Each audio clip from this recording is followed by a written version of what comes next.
l'AFC M23 est un mouvement congolais qui a des revendications politiques légitimes concernant la gouvernance de la RDC. Mais il est vrai que l'AFC M23 et le Rwanda ont un intérêt commun. L'intérêt commun, c'est ce mouvement génocidaire FDLR qui s'attaque à la population, qui persécute des Congolais Tutsis. Et donc, il est normal que dans ce genre, dans ce cas de figure, il y ait une coordination sécuritaire entre le Rwanda et l'AFC M23, d'autant plus que ce mouvement contrôle toute la frontière entre la RDC et le Rwanda. Donc, c'est le sens de cette lettre que notre ambassadrice à Washington a écrite au président du sous-comité des affaires africaines du Congrès américain. Je le répète, nous disons, il y a le AFC M23 et le Rwanda, ce sont des entités séparées qui ont des revendications séparées. L'AFC M23 est un mouvement congolais qui a des revendications congolaises, des revendications politiques. Le Rwanda est un pays qui a aussi ses intérêts, d'abord les intérêts sécuritaires, qui sont motivés par notre histoire, depuis le génocide perpétré contre les Tutsis, où l'on a eu sur notre territoire des attaques incessantes, des mouvements Abachengi, vous vous rappelez, qui ont pris plusieurs noms, le Ex-FAR, Alir, maintenant FDLR. Et donc, les FDLR ont, disons, la double casquette d'être un mouvement qui tue des Congolais, mais aussi un mouvement qui menace la sécurité du Rwanda. Et donc, il est normal qu'il y ait une coordination sécuritaire entre des mouvements et des entités qui ont un intérêt commun à ce que ce mouvement génocidaire soit éradiqué. Ce conflit à l'est de la RDC était au départ sous... Vous vous rappelez qu'il y avait le processus de Nairobi, un processus de la communauté de l'Afrique de l'Est, qui réunissait les parties congolaises, le gouvernement congolais et les groupes armés, qui négociaient, qui discutaient à Nairobi.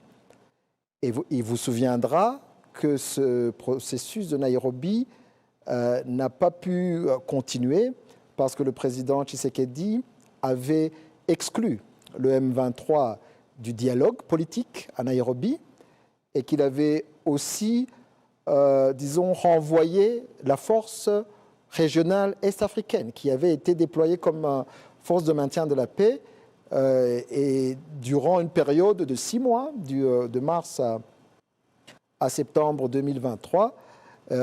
Et cette période était d'ailleurs une période d'un cessez-le-feu qui avait été respectée parce que le gouvernement, enfin l'AFC M23 avait remis 80% des territoires qu'il possédait. Mais malheureusement, le président Tshisekedi a décidé de renvoyer cette force. Donc le processus de Nairobi n'a pas pu continuer. Et puis il y a eu le processus de Luanda, qui est un processus bilatéral entre le Rwanda et la RDC, qui n'a pas pu aboutir parce que là aussi, le gouvernement congolais a catégoriquement refusé l'idée même d'un dialogue avec l'AFC M23. Et puis, après la chute de Goma et de Bukavu, le processus était maintenant dans les mains de l'EAC et de la SADC, deux communautés régionales.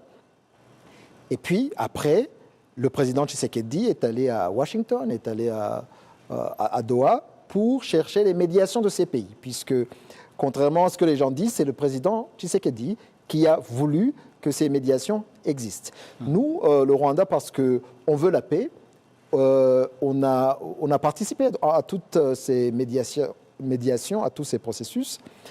Et puis, il y a l'Union africaine qui a aussi nommé un médiateur et des facilitateurs. Et pour l'instant, ce qu'on souhaite, c'est qu'il y ait un renforcement de cette médiation africaine. C'est l'objet de cette visite. Et nous avons foi en cette médiation. Si le médiateur, le président du Conseil togolais et les 5 facilitateurs s'engagent ou engagent les parties, les pays de la région, la RDC, le Rwanda, le Burundi, l'Ouganda, et nous estimons qu'il y aura peut-être des avancées qui pourront être accomplies. au lieu d'aller dans les pays occidentaux pour demander des sanctions contre un pays voisin africain, je pense que la RDC doit s'engager à mettre en œuvre les accords qu'elle a signés, y compris le cessez-le-feu, puisque on a signé beaucoup d'accords.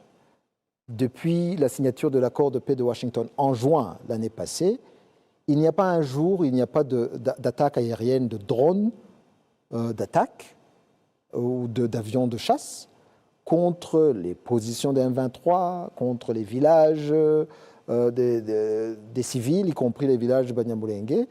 Et ça, c'est en violation du cessez-le-feu. Et donc, s'il y a un pays qui mériterait des sanctions, c'est plutôt la RDC. Mais nous disons à la RDC, au lieu de perdre du temps dans des capitales occidentales à demander des sanctions, il faut être sérieux et s'engager dans la voie du dialogue et de la mise en œuvre des décisions et des accords qui ont été approuvés. Donc nous disons, si vraiment des sanctions pouvaient régler les problèmes endémiques du Congo, le Rwanda signerait demain matin. Mais le problème, c'est qu'on sait que ça ne réglera pas les problèmes qui doivent être discutés et mis en œuvre d'une manière sérieuse pour s'attaquer aux causes profondes de ce conflit.